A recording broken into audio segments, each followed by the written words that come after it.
Marcus Whitmore laughed when the waitress said, "Your wealth is destroying you." He was worth $6 billion.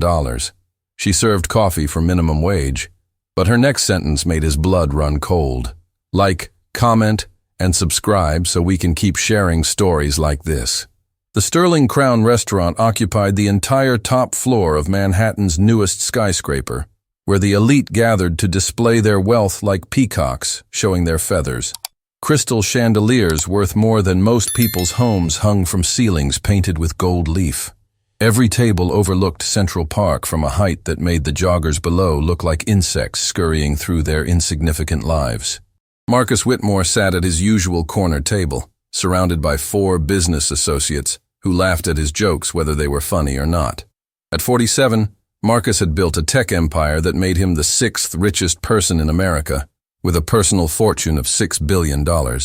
His company, Whitmore Digital Systems, controlled everything from social media platforms to artificial intelligence development. But wealth wasn't enough for Marcus. He needed everyone around him to know they were inferior. Another bottle of the vintage, Marcus snapped his fingers without looking up from his phone, where he was monitoring stock prices that changed his net worth by millions every second. And make sure it's properly chilled this time. Last week's temperature was unacceptable.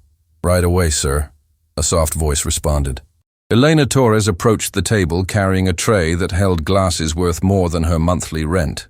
She had worked at the Sterling Crown for nearly 3 years, enduring the casual cruelty of billionaires who never learned her name despite seeing her every week. At 31, Elena had the kind of quiet dignity that comes from surviving hardships that would have broken weaker people. She placed the wine glasses on the table with practiced precision, her hands steady, despite the exhaustion that came from working double shifts. Her movements were efficient and nearly invisible, exactly how management trained the staff to behave around wealthy clients. Be present, but unnoticed. Serve, but don't exist. "Elena," Marcus suddenly looked up, reading her name tag with the amused expression of someone who had just discovered an entertaining toy. "That's your name, right? Elena?" "Yes, sir," she responded quietly, already sensing danger in his tone. "Elena, I need your help with something," Marcus announced loudly, making sure his business associates were paying attention. His eyes glittered with the cruel amusement of a predator who had cornered prey. "I'm having trouble deciding where to invest my next $100 million. What's your professional financial advice?" The table erupted in laughter. Richard Chen, Marcus's CFO, nearly choked on his drink. The others joined in, their laughter echoing across the restaurant as other diners turned to watch the entertainment. "Come on, don't be shy," Marcus pressed, his voice dripping with mock encouragement. "You must have opinions about wealth management. After all, you're clearly an expert at handling money." He gestured around the table. "Look at this financial brain trust.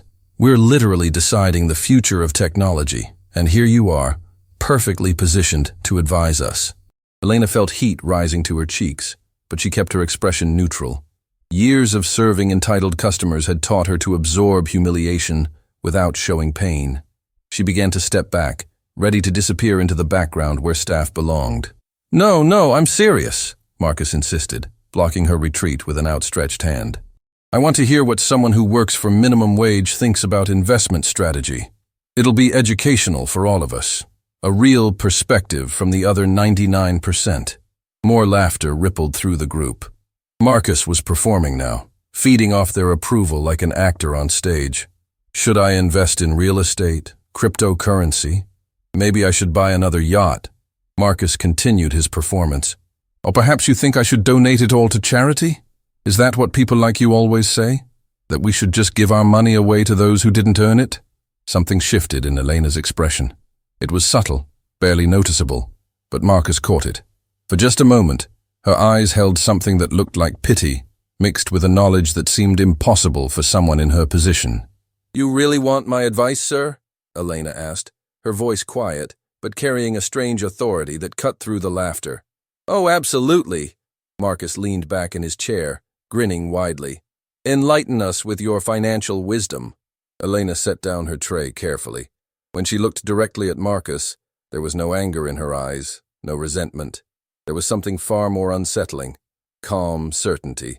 Your wealth is destroying you, she said simply. The laughter stopped as if someone had flipped a switch. Marcus blinked, convinced he had misheard. Excuse me? Your $6 billion, Elena continued, her voice steady and clear. It's not making you happy. It's not making you fulfilled. It's turning you into someone who needs to humiliate waitresses just to feel powerful. That's not wealth, sir. That's poverty of the soul. The silence that followed was absolute. Richard Chen's mouth hung open. The other executives looked at each other nervously, unsure whether to defend their boss or witness what would happen next. Marcus felt his face flushing red, a mixture of shock and rage building in his chest. No one spoke to him like this. No one dared to suggest that his fortune, his empire, his entire identity was anything less than perfect. You have no idea what you're talking about, Marcus said, his voice dangerously low. I've built an empire from nothing. I've created thousands of jobs. I've revolutionized entire industries. And you're going to stand there, serving wine for tips, and tell me about poverty? I didn't say you were poor in money, Elena responded calmly. I said you're poor in soul. There's a difference, though people with your kind of wealth rarely understand it until it's too late. Get out, Marcus hissed. You're fired. I'll make sure you never work in this city again. Do you understand? One phone call and every restaurant in Manhattan will know your name. Elena picked up her tray without any visible emotion. But before she turned to leave, she looked at Marcus one more time, and her next words cut through his anger like a surgeon's knife through flesh. My father used to say the same things you're saying now. He was convinced his money made him untouchable. He died alone in a mansion surrounded by people who pretended to care but really just wanted his inheritance. I watched him realize too late that he had spent his entire life collecting wealth and losing humanity. You remind me so much of him, sir. Every gesture, every word. It's like watching history repeat itself. She paused, her voice softening with genuine compassion that was somehow worse than any insult could have been. The real poverty isn't in my bank account. It's in not knowing the difference between price and value. Your $100 million can buy you anything except what you actually need, to remember what it means to be human.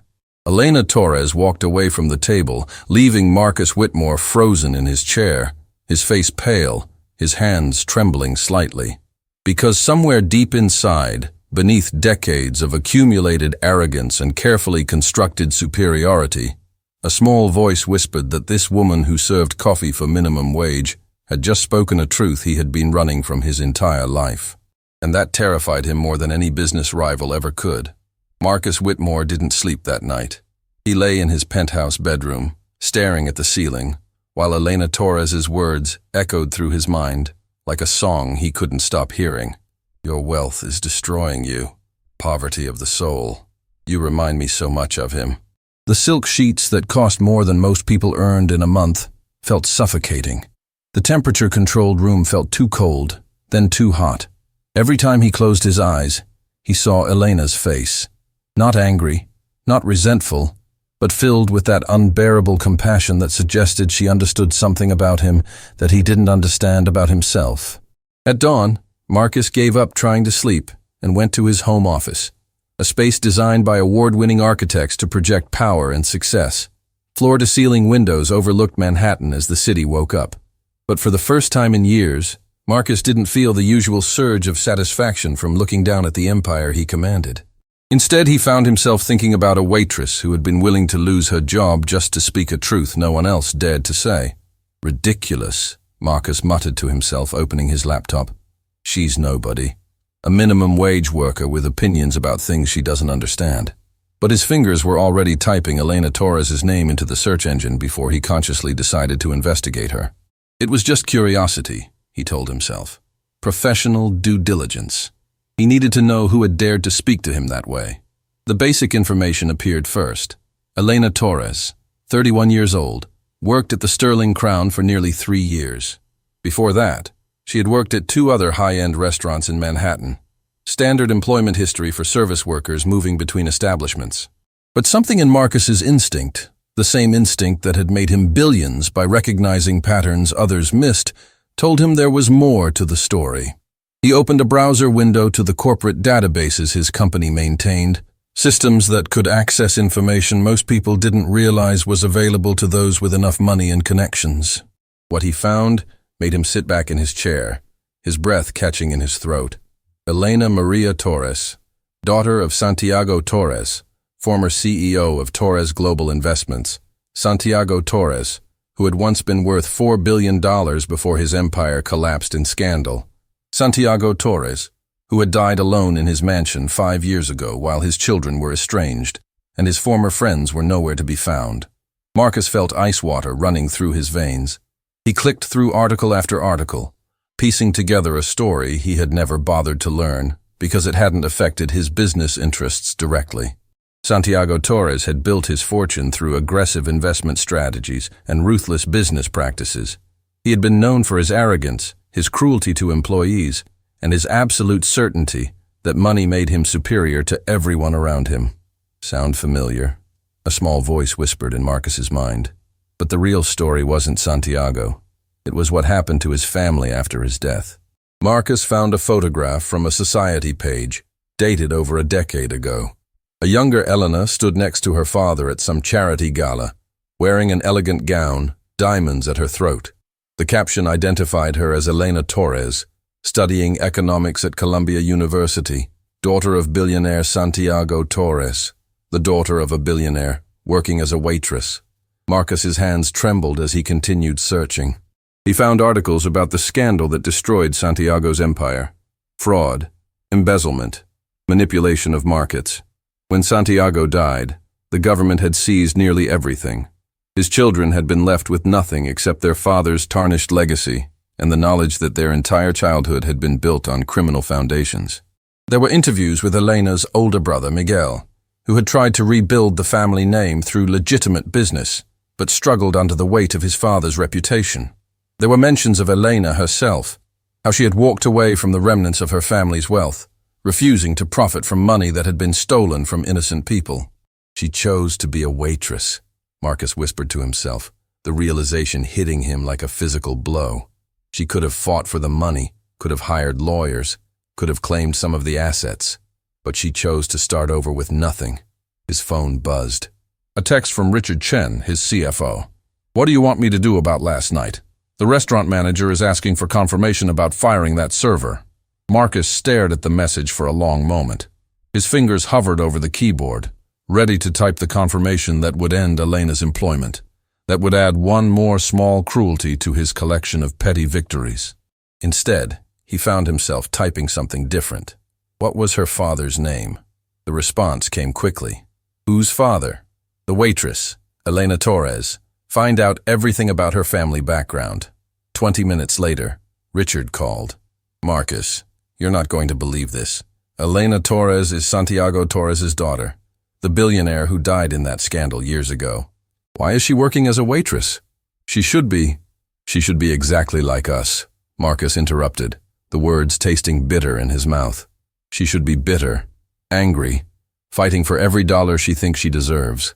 But instead, she's serving coffee and speaking truth that billionaires don't want to hear. What are you going to do?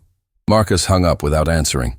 He stood and walked to his window, looking down at the city where millions of people were beginning their daily struggles. For the first time in decades, he wondered what it would be like to be one of them, to know what a dollar actually meant, to understand the value of things that couldn't be bought. His reflection stared back at him from the window glass. He saw a man who looked successful, powerful, untouchable. But behind that reflection, he suddenly saw his father, cold, distant, measuring every relationship by its financial utility. He saw himself at business meetings, calculating how to extract maximum value from every interaction. He saw the way people looked at him with fear rather than respect, with obedience rather than affection. "You remind me so much of him." Elena's words came back with devastating clarity. She had watched her own father become a monster of wealth, watched him destroy himself from the inside out, watched him die surrounded by people who were only waiting for their inheritance. And now she was watching Marcus walk the exact same path. His phone rang. Unknown number. Marcus almost didn't answer, but something made him pick up. "Mr. Whitmore?" The voice was elderly, formal. "My name is Father Miguel Sandoval. I'm the priest at St. Francis Community Church in Queens. Elena Torres gave me your name. She said you might be calling the restaurant to have her permanently blacklisted from employment in Manhattan. Marcus said nothing, his throat suddenly tight. I'm calling to ask you not to do that, Father Sandoval continued. Elena works 3 jobs to support her mother, who has medical expenses that insurance doesn't cover.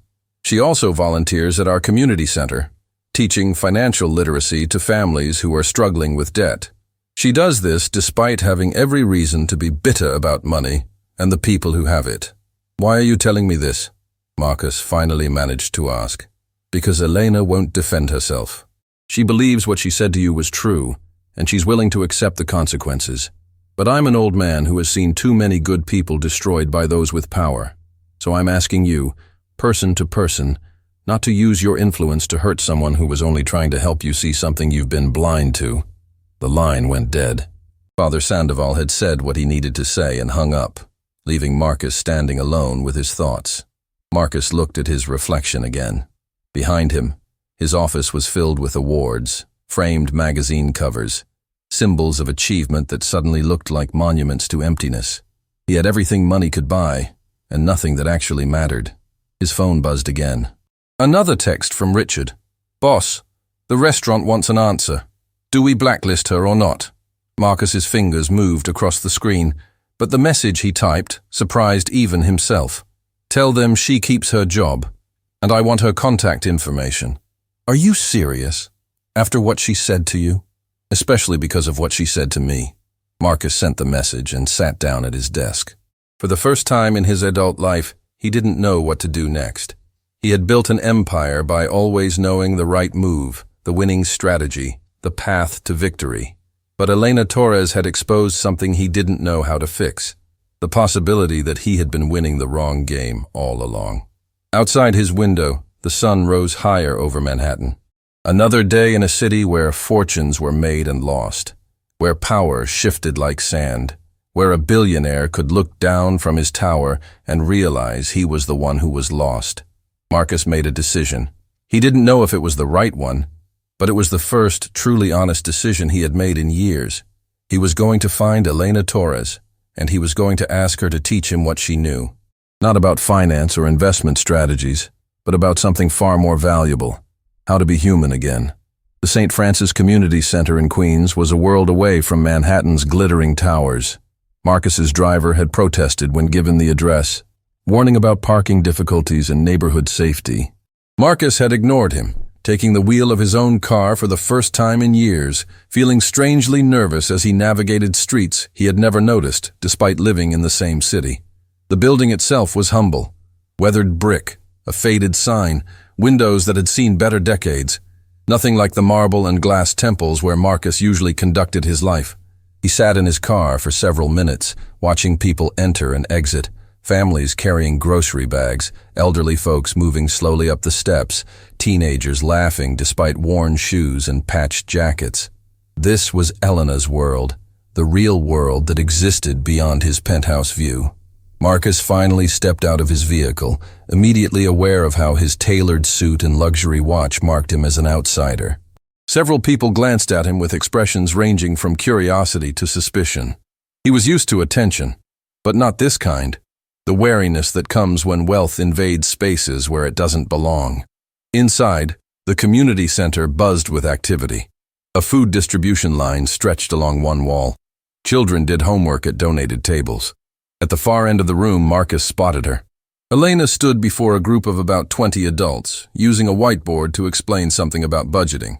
She wore simple jeans and a sweater, her hair pulled back practically. No makeup. Without the restaurant uniform, she looked younger, more relaxed, more herself. Marcus moved closer, staying at the back of the room where she wouldn't immediately notice him. The system is designed to keep you in debt, Elena was saying, her voice carrying that same calm authority she had used when speaking to him. Credit cards aren't offering you freedom. They're offering you chains that feel comfortable until you try to move. Every purchase that says buy now, pay later is really saying stay trapped forever. An older woman raised her hand. But, Miss Elena, how do we buy anything? My daughter needs a laptop for school, but we don't have money saved. That's the real question, Elena nodded. And the answer isn't what banks and stores want you to hear. The answer is, sometimes you wait, sometimes you go without. Sometimes you find another way that doesn't involve paying 3 times the actual price through interest. That's easy for you to say, a young man called out, frustration in his voice. You probably never had to struggle for anything. Marcus watched Elena's face. For just a moment, pain flickered across her features. Then she smiled sadly. You'd be surprised, she said softly. I grew up in a mansion with everything money could buy. My father was worth billions, and I watched that wealth destroy him and everyone around him. When his empire collapsed, I learned something valuable. Having money doesn't teach you about money. Losing it does. The room went silent. Elena continued, her voice stronger. My father taught me that wealth makes you superior, that poor people are poor because they deserve to be. That success is measured by how much you accumulate and how many people you can look down on. It took me years to unlearn those lies. Years to understand that true financial wisdom isn't about getting rich. It's about living within your means, helping others, and knowing that your worth as a human has nothing to do with your bank balance. Marcus felt as though she was speaking directly to him, even though she hadn't yet noticed his presence. So yes, Elena finished, I know what it's like to struggle. I know what it's like to choose between rent and food, to work 3 jobs, to understand what $1 actually costs. And I know those experiences made me richer than I ever was in my father's mansion. That's a beautiful sentiment, a voice cut through the room, Marcus's voice, speaking before he consciously decided to. But does it actually help anyone pay their bills? Every head turned. Elena's eyes widened when she saw him. A flash of shock followed immediately by defensive anger. What are you doing here? She asked, her tone carefully controlled. Marcus walked forward, aware that every person in the room was staring at him with varying degrees of hostility. He was the enemy here, the embodiment of everything these people struggled against. I came to apologize, Marcus said, the words feeling foreign in his mouth, and to understand why you said what you said to me. I said what I said because it was true, Elena replied coolly. And now you're here because your ego couldn't handle being called out by someone you considered beneath you. That's not seeking understanding. That's seeking revenge. No, Marcus shook his head. I looked into your background. I know who your father was. I know what you walked away from. I know you're teaching financial literacy while working 3 jobs to support your mother. The room stirred with murmurs. Elena's jaw tightened. You investigated me? Her voice carried an edge, sharp enough to cut.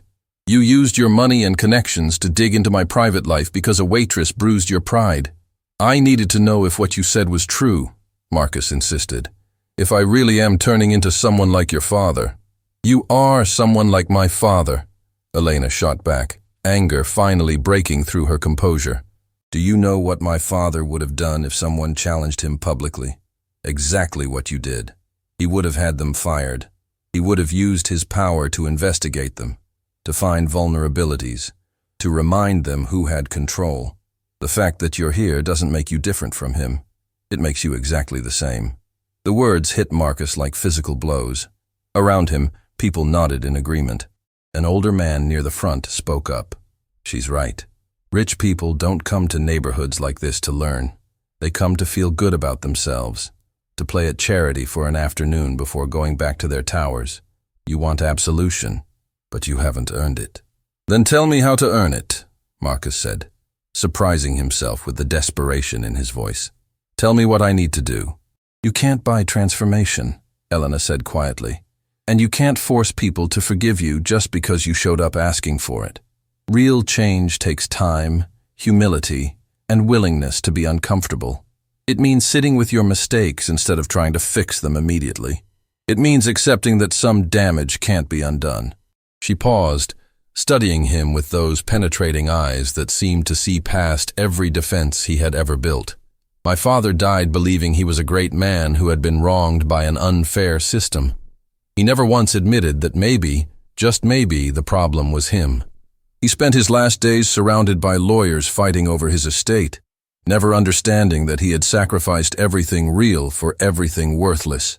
Elena's voice softened, but the impact of her words only grew stronger. You came here looking for what? Absolution? A quick lesson that will make you feel better? That's not how this works. If you're serious about change, it starts with accepting that you don't deserve forgiveness. It starts with helping people because they need help, not because it makes you feel noble. It starts with being uncomfortable, being wrong, being humbled. Father Sandoval emerged from a back room, his elderly face kind but firm. Elena, your evening class is waiting in the other room. Perhaps Mr. Whitmore and I can speak while you continue your work. Elena looked at Marcus one more time, and he saw something in her expression that terrified him more than her anger ever could. Pity. She walked away, leaving Marcus standing in a room full of people who had every reason to hate everything he represented. Father Sandoval placed a gentle hand on Marcus's shoulder. Come, let's talk about why you're really here. And more importantly, let's talk about whether you're ready to hear truths that money can't soften.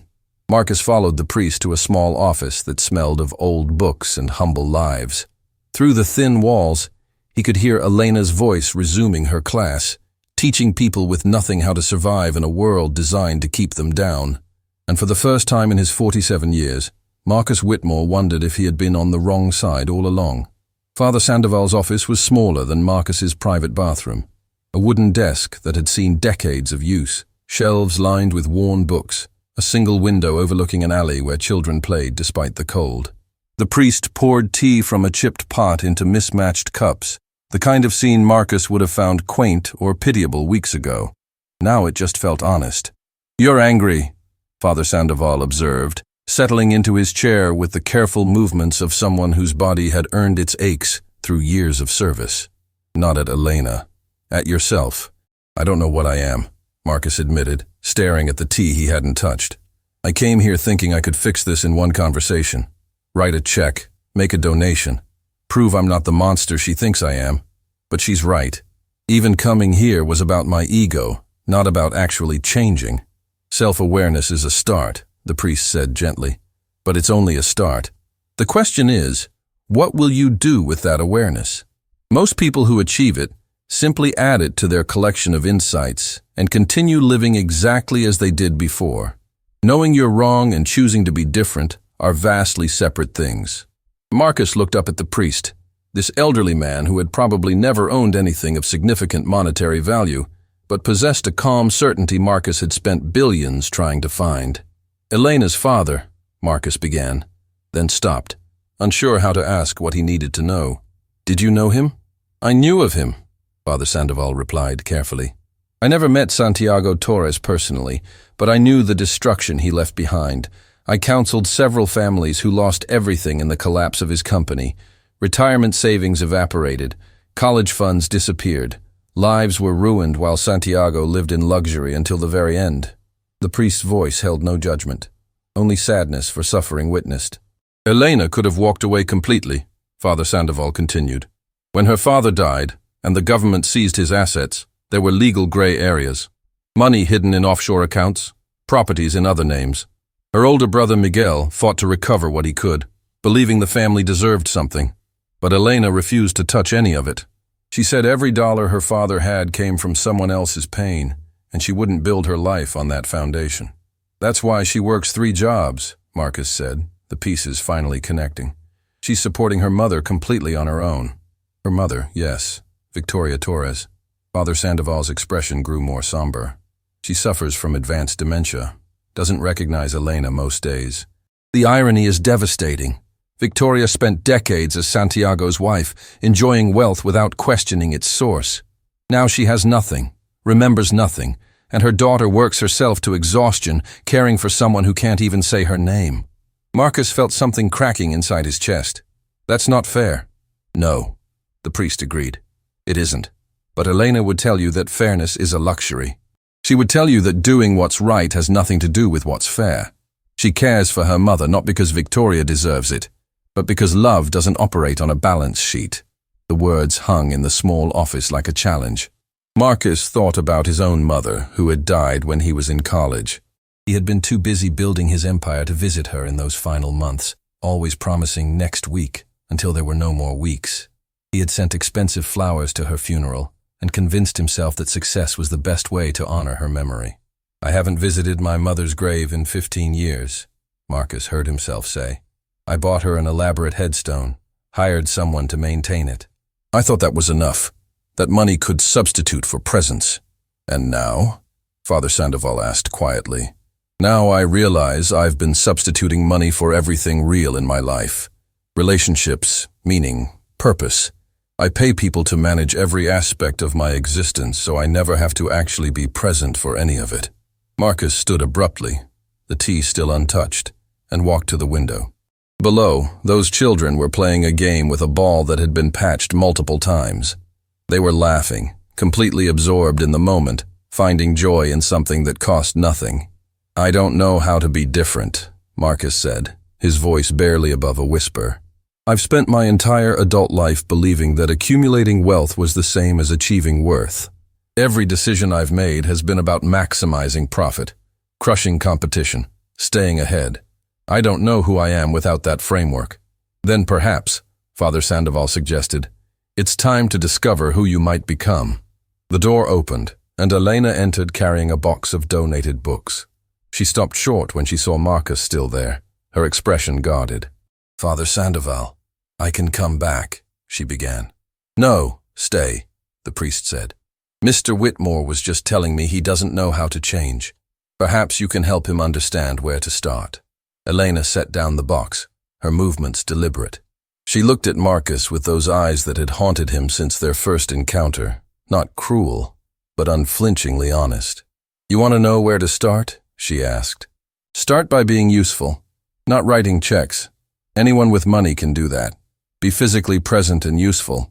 Help without expecting gratitude. Serve without needing recognition. How? Marcus asked simply. Elena studied him for a long moment, as if trying to determine whether he was sincere or simply playing another role. Finally, she gestured toward the box she had brought. These books need to be organized by reading level and sorted into the children's library. It's tedious work. It pays nothing. No one will know you did it. Can you handle that? Marcus looked at the box of worn, donated books, probably worth less collectively than what he spent on a single business lunch. Everything in his trained business instinct told him this was a waste of his time, that his hours were worth thousands of dollars, that he could hire someone to do this menial task. But that instinct was exactly what had brought him to this crisis point. Show me what to do, he said. Elena's eyebrows rose slightly, surprise breaking through her careful composure. She led him to a small room lined with makeshift shelves, where hundreds of donated books waited to be processed. The space smelled of old paper and possibilities. Sort them by age appropriateness, Elena explained, demonstrating with a few examples. Picture books here, early readers here, middle grade here. Check each book for damage. Torn pages need to be repaired before they go out. Write the reading level inside the front cover in pencil. Questions? No, Marcus said, then corrected himself. Actually, yes. Why do you do this? You're exhausted from working multiple jobs, caring for your mother. Why add volunteer work? Elena paused, holding a children's book with a faded cover. Because when my world fell apart, places like this kept me alive. Not financially. I mean, they kept me alive inside, where it matters. They reminded me that community exists, that people help each other for no reason except that it's right. I volunteer because I received grace I didn't deserve, and I need to pass it forward. She handed him the book. Start sorting. I'll be in the next room if you need help. Marcus was left alone with boxes of books and his thoughts. He picked up the first volume, a picture book about a caterpillar becoming a butterfly. The pages were worn from being read countless times by countless children. Someone's child had loved this book enough to wear it soft. He opened the front cover and found an inscription. To Emily, may you always remember you can transform.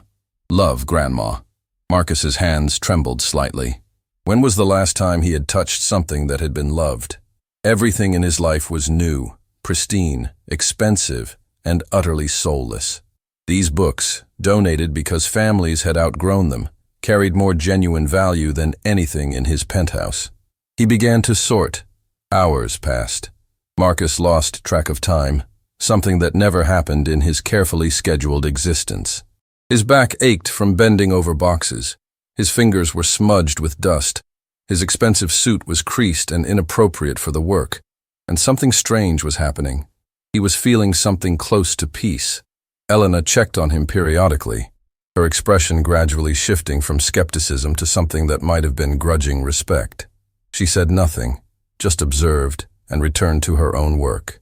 When the community center prepared to close for the evening, Marcus had sorted through 5 boxes. In his normal life, he might have made $5 billion decisions in the same time period. But these books, now organized and ready for children who needed them, felt more substantial than any deal he had ever closed. "You did good work," Elena said, appearing in the doorway as Marcus finished labeling the last book. "I didn't think you'd last an hour." "Neither did I," Marcus admitted. "Can I come back tomorrow?" "Why?" Elena asked bluntly. "To prove something? To ease your guilt? To get me to forgive you so you can go back to your comfortable life feeling absolved?" "Because, for the first time in years, I felt like I was doing something that actually mattered," Marcus said, the honesty in his own voice surprising him. "Because these books will be read by children I'll never meet, who won't know or care who sorted them, and somehow that feels more important than anything I've built with my wealth." Elena leaned against the doorframe, exhaustion evident in her posture. Up close, Marcus could see the toll her life took, the shadows under her eyes, the tension in her shoulders, the weariness of someone carrying burdens too heavy for one person. "My mother has a doctor's appointment tomorrow evening," Elena said finally. "I'm supposed to work a shift at the restaurant, but I can't be in both places. If you want to actually help, you could cover my shift." Marcus blinked. "You want me to work as a waiter?" "I want to see if you're serious about understanding what life is like outside your tower," Elena corrected. "Wealthy people love to talk about walking in other people's shoes, but they never actually do it. They write checks and call it empathy. So yes, if you're genuine about transformation, cover my shift. Wear the uniform, take orders. Serve people who won't tip well because they can't afford to. Be invisible the way service workers are invisible. Then tell me if you still think wealth makes you superior." The challenge hung between them. Marcus could feel his ego recoiling at the suggestion. Marcus Whitmore, worth $6 billion, serving food to strangers? It was absurd, degrading, impossible, which meant it was exactly what he needed to do. "What time is the shift?" he asked. Elena's eyes widened slightly. "You're serious?" "I'm serious."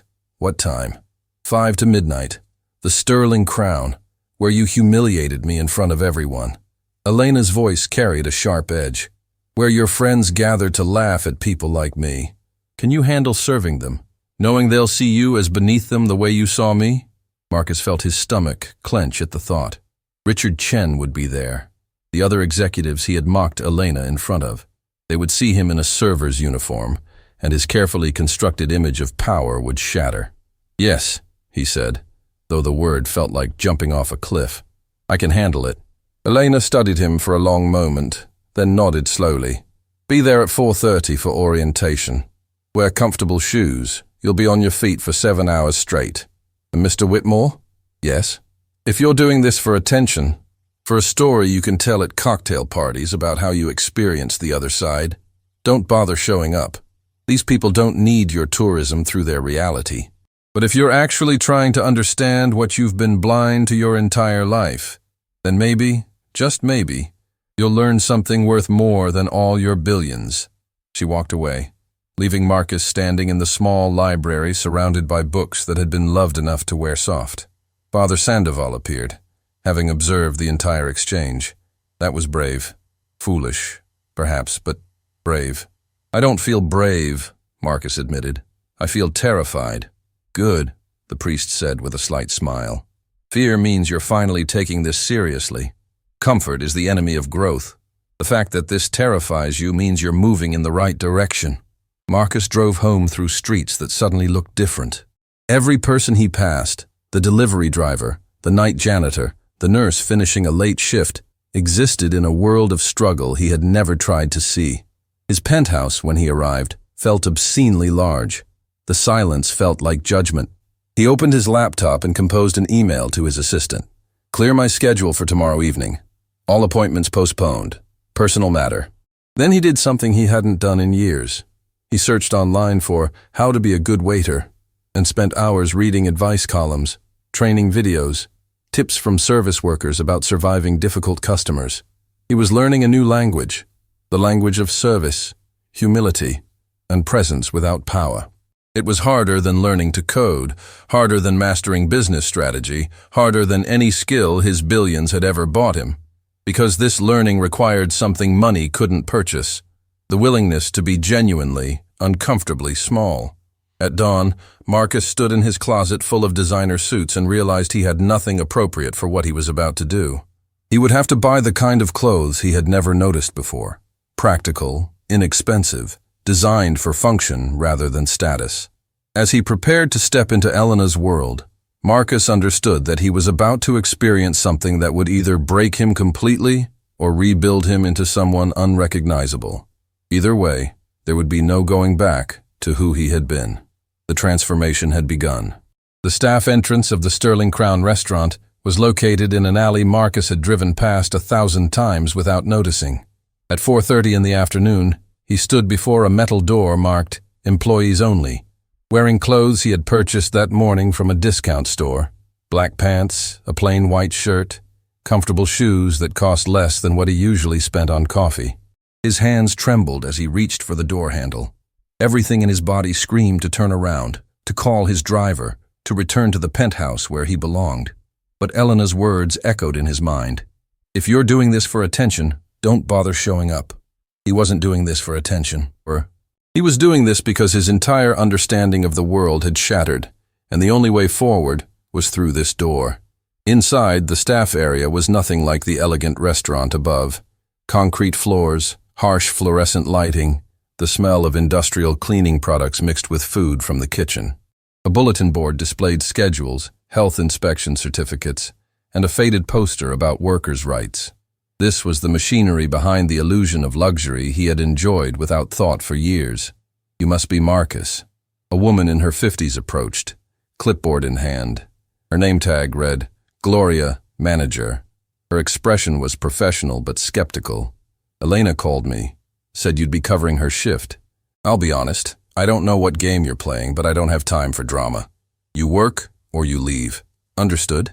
Understood, Marcus replied, his voice sounding strange in this unfamiliar context. Gloria led him through a rapid orientation that made his head spin, how to carry multiple plates without dropping them, how to input orders into the computer system, how to handle difficult customers without losing composure, the intricate dance of timing, appetizers before entrees, checking on tables without hovering, reading subtle cues about when diners wanted attention versus privacy. Most importantly, Gloria emphasized, making direct eye contact, you're invisible. Guests don't want to see you as a person. They want their needs met silently and efficiently.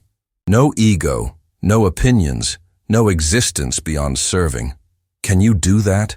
Marcus thought about the years he had spent demanding exactly that invisibility from people like Elena, the casual way he had snapped his fingers for service, never considering the human being responding to that summons. I can do that, he said, though he had no idea if it was true. Gloria handed him an apron and a small notepad. You're assigned to Section 3, tables 12 through 18. Your training partner is Miguel. He'll walk you through your first few orders. Miguel turned out to be a young man barely out of his teens, with kind eyes and efficient movements born from years of experience. He showed Marcus how to fold napkins, polish silverware, arrange place settings with precision. First time? Miguel asked, not unkindly. That obvious? You move like someone who's never had to carry things carefully, Miguel observed. Like you're used to other people carrying for you. But you'll learn fast, or you'll drop expensive dishes. The restaurant doesn't care about your learning curve. As the dinner service approached, Marcus felt anxiety building in his chest like a physical weight. Through the kitchen doors, he could see the dining room being prepared, those familiar tables where he had sat in comfort countless times, never imagining the perspective from this side. At 5 o'clock, the first guests arrived. Marcus watched experienced servers move through their routines with choreographed precision, making it look effortless. But he saw now what he had never seen before. The constant vigilance, the physical strain, the mental load of tracking multiple tables simultaneously while maintaining a pleasant demeanor regardless of how customers treated them. Table 14 is yours, Gloria announced. Couple just sat down. Go. Marcus's heart pounded, as he approached his first table. The couple barely glanced at him as he introduced himself, their attention focused on their phones. He took their drink order, proud that his voice only shook slightly. In the kitchen, chaos reigned. Chefs shouting orders, plates clattering, heat pouring from industrial ovens. Miguel showed him how to navigate the madness, how to grab his orders without getting in anyone's way, how to balance plates properly. Marcus carried the drinks back to table 14, concentrating so hard on not spilling that he barely breathed. He set them down successfully and felt a ridiculous surge of accomplishment. "This water has ice," the woman said without looking up from her phone. "I ordered no ice." "I apologize," Marcus said automatically.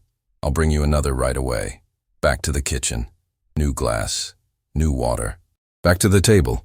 The woman took it without acknowledgement, as if he had been a malfunctioning appliance that had finally been repaired. The evening progressed in a blur of movement. Marcus took orders, delivered food, cleared plates, refilled drinks. His feet began to ache within the first hour. His back protested the constant bending and reaching. A blister formed on his heel. These were discomforts he had never experienced in his temperature-controlled offices and chauffeured vehicles. But the physical pain was nothing compared to the psychological adjustment. At table 16, a businessman snapped his fingers at Marcus without looking up from his conversation. The gesture was so familiar. Marcus had done exactly that hundreds of times, but experiencing it from this side was devastating. He was a prop, a function, invisible, except when something was needed. At table 12, a woman sent back her steak twice, complaining about the temperature both times. Marcus remained polite, apologizing, though he could see Miguel's sympathetic glance that said this was a customer who enjoyed making servers run. And then, at 7:30, they arrived.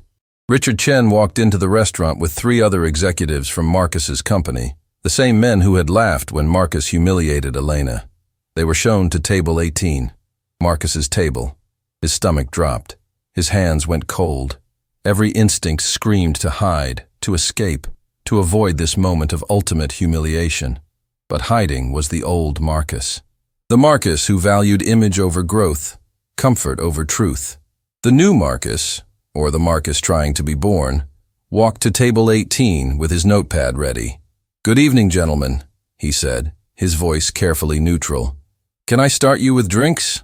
Richard Chen looked up from his menu, and his face went through a remarkable sequence of expressions: confusion, recognition, shock, and finally, something like horror. "Marcus?" Richard's voice was barely above a whisper. What are you doing?" The other executives stared, their faces reflecting similar disbelief. Marcus Whitmore, their boss, worth $6 billion, standing before them in a server's apron with a notepad in hand. "I'm taking your order," Marcus replied simply. "What can I get you to drink?" "Is this some kind of joke?" One of the other executives, James Bradford, leaned back in his chair, a nervous laugh escaping. "Some kind of team-building exercise? Hidden cameras?" "No cameras," Marcus said. "No exercise. Just drinks. Have you decided?" Richard's mind was clearly racing, trying to understand what he was witnessing. "Marcus, seriously, what's going on? Does the board know you're doing whatever this is?" "The board doesn't dictate how I spend my evenings," Marcus replied with a calmness that surprised him. "Now, drinks?" Thrown completely off balance, the executives mechanically ordered their drinks. Marcus wrote them down carefully, aware that his hands were shaking but determined not to show weakness. In the kitchen, Miguel grabbed his arm. "Those guys at 18, they know you?"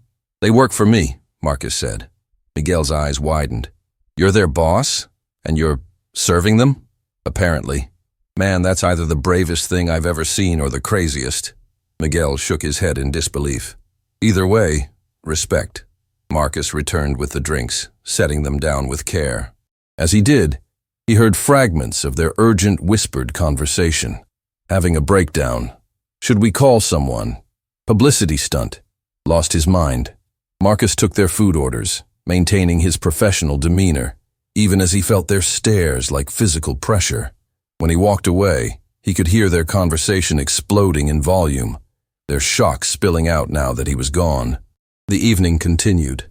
Marcus served other tables, but his awareness kept returning to 18, where his executives sat in confused disarray, their meal disrupted by the cognitive dissonance of being served by someone they had considered untouchable. During a brief break, Gloria pulled him aside. "Those men at 18 are causing a stir. They keep asking staff questions about you." "What's the situation?" "They're adjusting to new information," Marcus said. "I'll handle it. See that you do. I don't need drama affecting my restaurant." At table 15, an elderly couple left Marcus a $5 tip on a $60 meal. The man looked him in the eye, actually looked at him as a person, and said, "Thank you for taking care of us tonight. You did well." Those words, from a stranger who had no idea who Marcus was, meant more than any business award he had ever received, because they were acknowledgement of service rendered, of work done with care, of presence that mattered beyond status or wealth. When Marcus returned to clear table 18's entree plates, Richard stopped him with a hand on his arm. "Marcus, talk to us. Really. What's happening? Whatever's going on, we can help. You don't need to do this." Richard gestured at the apron, the notepad, the entire situation. Marcus set down the plates he had been carrying and looked at his CFO, a man he had worked with for years but never really known. "I'm learning, Richard." "Learning what? Humility? There are easier ways to—" "I'm learning what it means to serve without power," Marcus interrupted quietly. "I'm learning what it feels like to be invisible. I'm learning that the way I've treated people, the way we've all treated people, is wrong." James Bradford laughed uncomfortably. "Come on, Marcus. We treat people fine. We pay fair salaries, follow labor laws. We treat people like functions," Marcus cut him off, "like machines that should be grateful for the privilege of making us comfortable. We snap our fingers and expect instant service. We send food back just to remind servers they exist to please us. We tip poorly because we can't imagine living on tips. And we do it all without seeing the human beings we're affecting." The table went silent. Around them, the restaurant continued its elegant dance, but at table 18, something had shifted. "3 days ago," Marcus continued, "a waitress told me that my wealth was destroying me. I fired her. Then I investigated her background to punish her further. And what I discovered was that she's the daughter of a billionaire who walked away from millions because she understood something I'm only beginning to grasp. That how you treat people reveals who you are, and money can't change that fundamental truth." Richard sat back, processing. "This is about Elena Torres." "This is about everything," Marcus corrected. "Elena was just the mirror that finally made me look at myself, and I didn't like what I saw." "So, you're working as a waiter to prove what? That you're a good person now?" James's voice carried skepticism. "I'm working as a waiter to understand what I've been blind to," Marcus replied. "To experience what it means to rely on the kindness of strangers who have no obligation to be kind. To serve people who see me as invisible. To feel my feet ache and my back hurt and my pride get demolished, and realize that millions of people live this reality every day while people like us, people like I was, pretend they don't exist." He picked up the plates again. "Now can I get you gentlemen dessert?" The dinner service continued, and Marcus felt himself disappearing into the rhythm of the work. Take orders. Deliver food. Clear plates. Repeat. His feet screamed in protest. The blister on his heel had burst, making each step painful. His lower back felt like someone had driven a spike through it. But he kept moving, because stopping wasn't an option for people who depended on this work to survive. At 9 o'clock, a man at table 13 called him over with an impatient gesture. "This bill is wrong. You charged me for an appetizer I didn't order." Marcus checked the receipt, then his notepad. The customer was right. He had made an error in entering the order. "You're absolutely correct, sir. I apologize. I'll have it corrected immediately." "This is unacceptable," the man continued, his voice rising. "Do you know how much I'm paying to eat here? I expect competence, not amateur mistakes." 3 days ago, Marcus would have related to this man's indignation. Now he saw something different. Someone using righteous anger about a minor mistake to feel powerful over another human being. Someone like he had been. "You're absolutely right," Marcus repeated calmly. "I made a mistake. It will be corrected, and I'll speak to my manager about removing an item from your bill for the inconvenience." "Is there anything else I can do to make this right?" The man blinked, clearly having expected an argument that would justify his anger. Marcus's complete acceptance of responsibility deflated his outrage. "Just fix it," he muttered. Gloria approached as Marcus was processing the correction. "Handled that well," she observed. "Most new servers get defensive when customers attack. You took the hit and moved forward. That's the skill." "The skill of being yelled at?" Marcus asked, pain evident in his voice. "The skill of keeping your dignity when someone's trying to take it," Gloria corrected.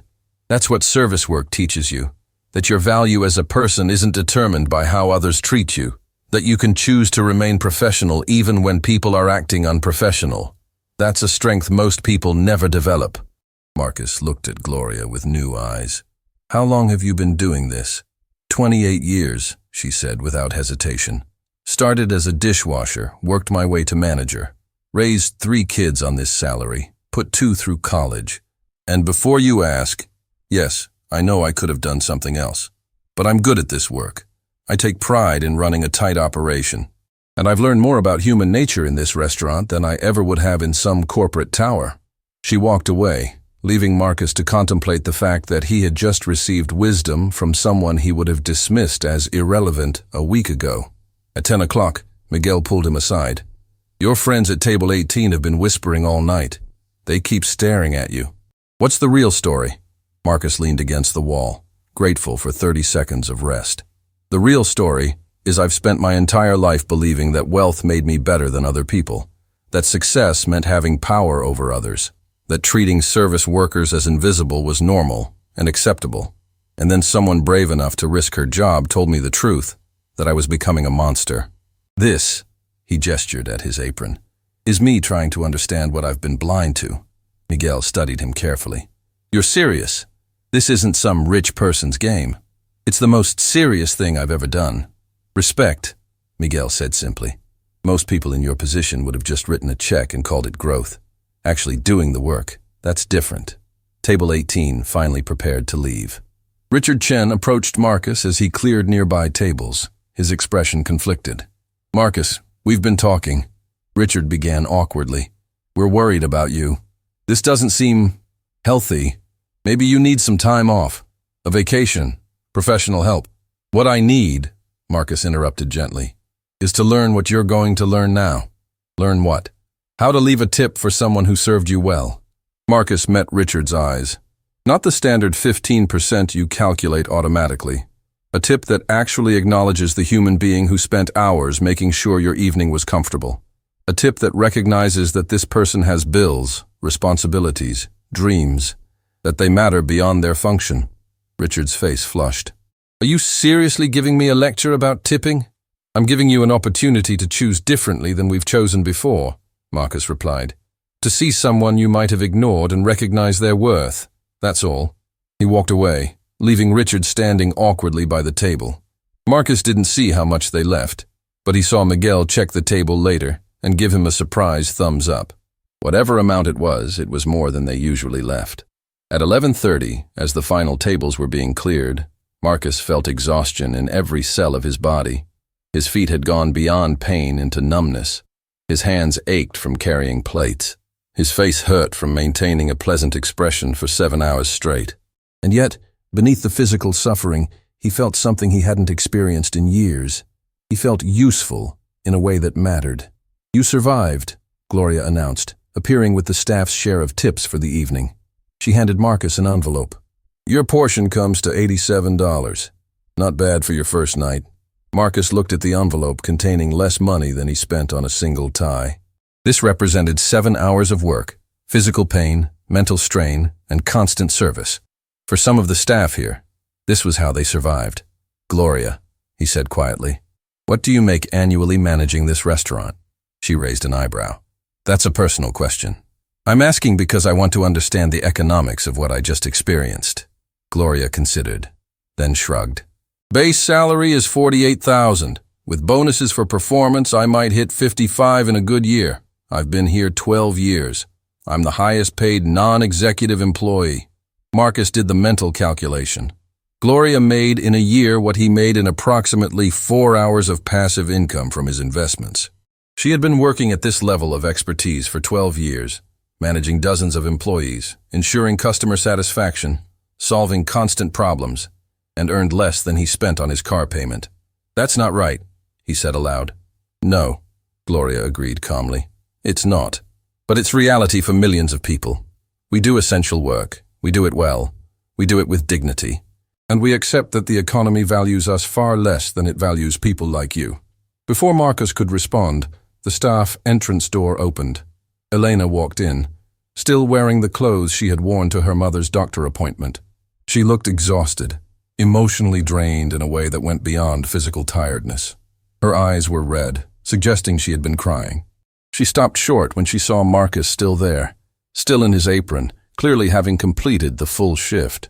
"You actually did it," she said, surprise evident in her voice. "I said I would," Marcus replied simply.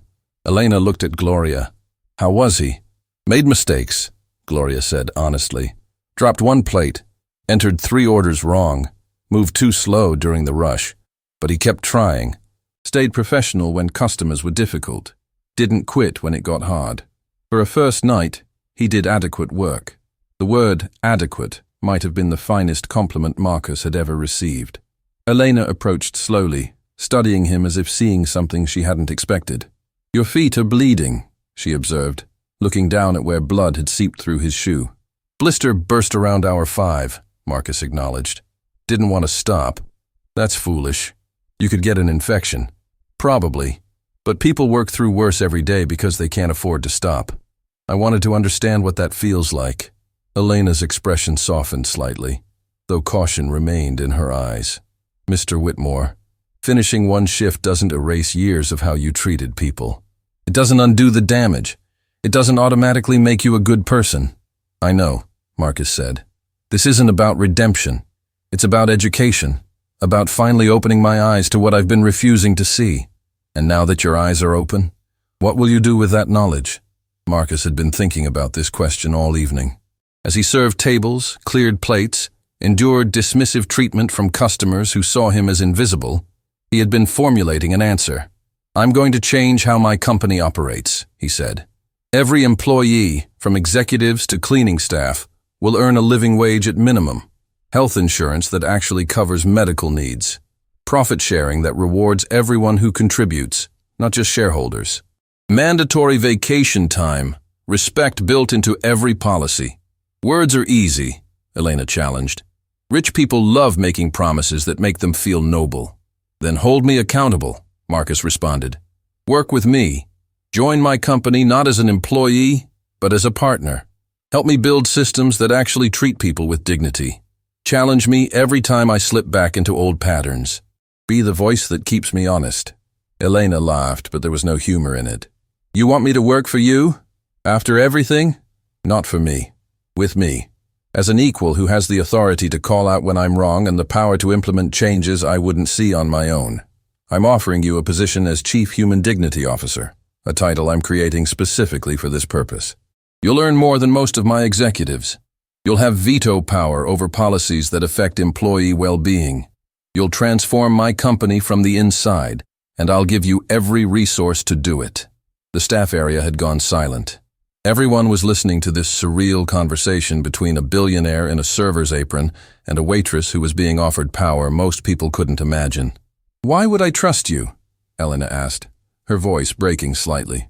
"Why would I believe this is real and not just another manipulation?" Marcus reached into his pocket and pulled out his phone. With a few taps, he showed Elena his screen. "This is an email I drafted during my break. It's addressed to my board of directors, announcing my resignation as CEO unless they approve a complete restructuring of company compensation and policies. I'm willing to lose control of my own company to make this happen. That's how serious I am." Elena read the email, her eyes moving across the text that outlined revolutionary changes, living wages, profit sharing, employee representation on the board, mandatory respect training for all executives. Each word represented Marcus dismantling the very systems that had made him wealthy. "You'd really give up your power?" she asked quietly. "I'm learning that real power doesn't come from control," Marcus said. "It comes from service, from lifting others up rather than standing on top of them. You taught me that. Your father's story taught me that. Tonight taught me that. Every person I served taught me that. Elena looked at Gloria, who nodded almost imperceptibly. I've seen a lot of people pass through this restaurant, Gloria said. Most rich customers never see us as human. This one spent 7 hours learning to. That means something. Miguel stepped forward. He treated every customer with respect, even the ones who treated him like dirt. He didn't make excuses when he made mistakes. He took accountability. That's character. Elena looked back at Marcus, conflict evident in her expression. My mother is dying, she said suddenly. The doctor confirmed it today. Advanced stage, maybe 6 months. She doesn't know who I am anymore, but I'm going to spend every moment I can with her because she's my mother, and I love her even though she can't remember my name. Her voice broke completely. So I don't have time for games, Mr. Whitmore. I don't have energy for rich people's experiments in humility. If you're serious about change, prove it. Not with one shift or one email, but with sustained, consistent, uncomfortable transformation that doesn't end when it stops being interesting to you. Marcus felt tears forming in his own eyes. I'm serious, and I'm sorry. I'm sorry for every person I've hurt through my arrogance. I'm sorry for your father and how his wealth destroyed him. I'm sorry that I was becoming him, and I'm sorry that I can't undo the past. All I can do is try to be different going forward. The silence that followed was broken by Father Sandoval's voice. The priest had entered quietly, apparently having been called by Gloria. Elena, he said gently, your mother would want you to accept help when it's offered genuinely. Let this man prove himself through actions. Give him the chance you've given so many others who walked through the community center doors looking for redemption. Elena wiped her eyes, composing herself with visible effort. Fine, but I have conditions. Name them, Marcus said immediately. First, you work 1 service shift every month for the next year. You stay grounded in this reality, not just visit it once. Second, you donate $10 million to organizations supporting service workers, but anonymously. No publicity, no tax benefits, no credit. Third, you personally apologize to every person you've humiliated over the years. Track them down, look them in the eye, and take accountability. Done, Marcus agreed without hesitation. And fourth, Elena's voice gained strength, you start attending support groups for families of people with dementia. You sit with caregivers who are drowning. You listen to their stories. You understand what it means to love someone who can't remember you. Because if you're going to work with me, you need to understand that real wealth is measured in how we treat people when they can't give us anything back. Marcus nodded, unable to speak past the emotion in his throat. Father Sandoval stepped forward. Then I'll witness this agreement. Marcus Whitmore, you've made a commitment before these people who will hold you accountable. Honor it, and you might discover the person you were meant to be before wealth distorted your vision. Gloria began ushering the staff out, giving Elena and Marcus a moment of privacy. As the others left, Elena pulled something from her bag, a worn photograph. This is my father, she said, showing Marcus an image of Santiago Torres in his prime, surrounded by luxury, wearing an expression of absolute arrogance. I carry this to remind myself what not to become, what wealth can do to people who forget their humanity. She looked at Marcus directly. You look like him in this photo. Same expression. Same certainty that you're superior. Same blindness to the cost of your wealth. That's why I spoke to you that day. Because I've watched this story before, and I know how it ends. How does it end? Marcus asked quietly. Alone. Bitter. Convinced the world wronged you when really you wronged yourself. Elena's voice softened. But it doesn't have to end that way. You can choose differently.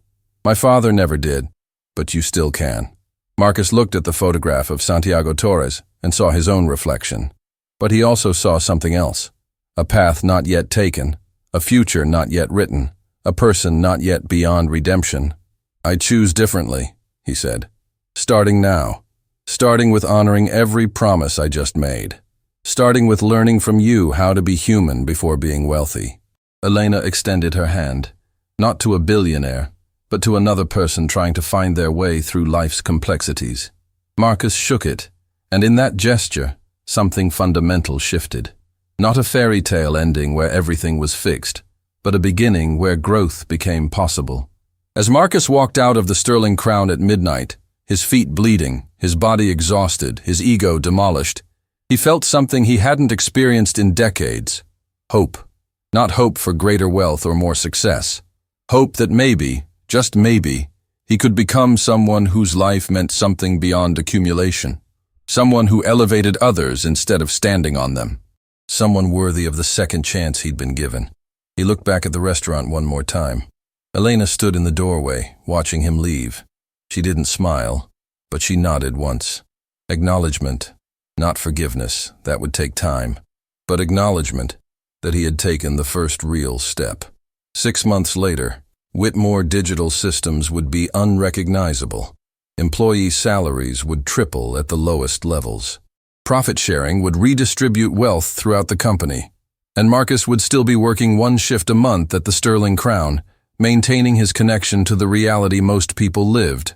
But on this night, all that existed was a man walking through Manhattan streets, finally seeing the city where millions struggled while he had floated above it all.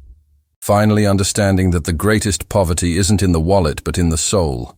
Finally learning that true wealth is measured not in what you have, but in how you treat those who have nothing to give you back. Elena had been right. His wealth had been destroying him, but now, finally, he was learning to live. He was,